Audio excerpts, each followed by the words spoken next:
రూప్ కుమార్ యాదవ్ గారు, మీరు 13 సంవత్సరాలుగా పార్టీకి పనిచేస్తానన్నది వాస్తవమే. మీరు పనిచేశారు. మీతో పాటు పార్టీలో చాలామంది కార్యకర్తలు, నాయకులు కూడా మీతో పాటు పనిచేసిన వాళ్ళు ఉన్నారు. వాళ్లకు లభించిన ప్రాధాన్యత ఏంది, మీకు పార్టీలో లభించిన గౌరవం ఏంది ఒకసారి ఆలోచించుకోండి. మీరు పార్టీలో ఒక రాష్ట్ర యోజన విభాగం అధ్యక్షునిగా ఉన్నారు. మీకు 2 సార్లు కార్పొరేటర్గా, డిప్యూటీ మేయర్గా పార్టీ అవకాశం కల్పించింది. మీరు ఏ స్థాయిలో పార్టీలో ఒక వెలుగు వెలిగారు ఆలోచించండి మీరు. అదే కాక మీరు పార్టీలో ఉన్నప్పుడు మన ప్రియతమ నాయకులు జగన్మోహన్ రెడ్డి గారు మిమ్మల్ని పేరుతో సంబోధించి హక్కున భుజం మీద చేసి గౌరవించే పరిస్థితి కల్పించింది పార్టీ. అటువంటి పార్టీ మీరు రక్తమాసాలు మీరు చేశారు పని, మేము చేయలేదని చెప్పడం లేదు. పని చేసిన దానికి మీరు దానికి 10 ప్రతిఫలం పొందారు. మీ స్థాయి ఇంతకుముందు ఎలా ఉంది, ఈరోజు మీ పరిస్థితి ఎలా ఉంది ఒకసారి బేరీజ్ వేసుకోండి. మీరు ఇంతకుముందు మీ పరిస్థితి ఏంది, ఈరోజు మీరు అంతర్జాతీయ స్థాయిలో వ్యాపారాలు చేసి రియల్ ఎస్టేట్ వ్యాపారాలు అన్నీ చేసే స్థాయికి ఎదిగారు మీరు.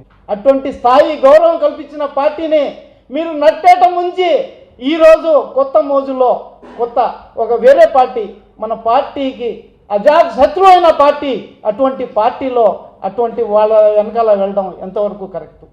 అమాయకులు మీ పక్కన ఉన్నారు, మిమ్మల్ని నమ్ముకుని మీరేందో చేస్తారని చెప్పేసి వాళ్ళ అందరినీ తీసుకొని మీరు మీ మాట మీద గౌరవంతో మీ పక్కన ఉంటే సరైన మార్గం దారి చూపించకుండా వాళ్ళని కూడా నట్టేట ముంచడానికి మీరు తీసుకుని వేరే పార్టీలో వెళ్ళిపోతున్నారు. మీకేందంటే గౌరవం ఉండాలా, నా దగ్గర మనుషులు ఉన్నట్టు ఇది ఉంటే నాకు అక్కడ గౌరవం దొరుకుతుంది, ఇంకోటి దొరుకుతుందని పోతున్నారు. మీ కళే అవుద్ది, అధికారంలో వచ్చే పరిస్థితి లేదు మీరు వెళ్ళిన పార్టీ. మీరు తప్పకుండా రేపు బాధపడతారు.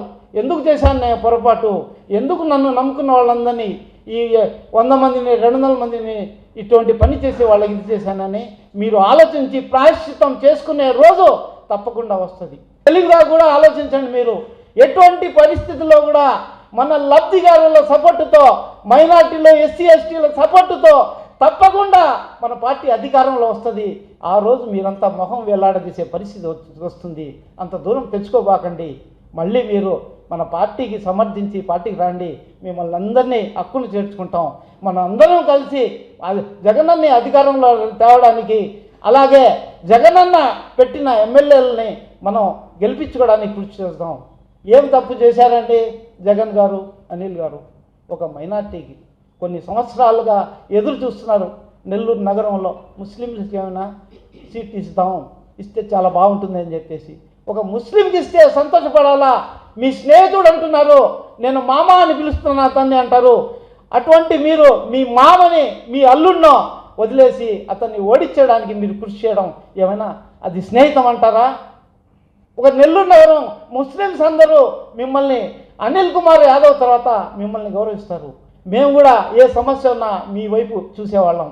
రూప్ కుమార్ దగ్గర వెళ్తే ఏమైనా పరిష్కారం చేస్తారు, మనకు మాట్లాడతారు అనే పరిస్థితిలో మేముంటే ముస్లింలకి ద్రోహం చేసే దిశగా మీరు, అతనికి గండి కొట్టే దిశగా వేరే వాళ్ళకి మీరు సపోర్ట్ చేయడం, ఇక్కడ ఆ కూసాలు లాగేయడం మంచిది కాదండి. మీరు ఆలోచించండి, ఒకసారి తీరిగ్గా ఆలోచించి మంచి నిర్ణయం తీసుకొని ఖలీల్ గారిని గెలిపించే దిశగా, ఆయనకి సపోర్ట్ చేసే దిశగా మీరు మీ యొక్క ఎవరైతే ఉండారో మీతో పాటు ఉన్న ప్రతి ఒక్కరిని వాళ్ళకి మీరు చెప్పి మాకు వైఎస్ఆర్ కాంగ్రెస్ పార్టీకి ఖలీల్ గారికి సపోర్ట్ చేసి మీకున్న గౌరవం కాపాడుకుంటారని చెప్పి ఆశిస్తూ మళ్ళీ ఒకసారి చేతులెత్తి మీకు నమస్కరిస్తూ మరి ఒకసారి ఆలోచించమని చెప్తూ సెలవు తీసుకుంటాను.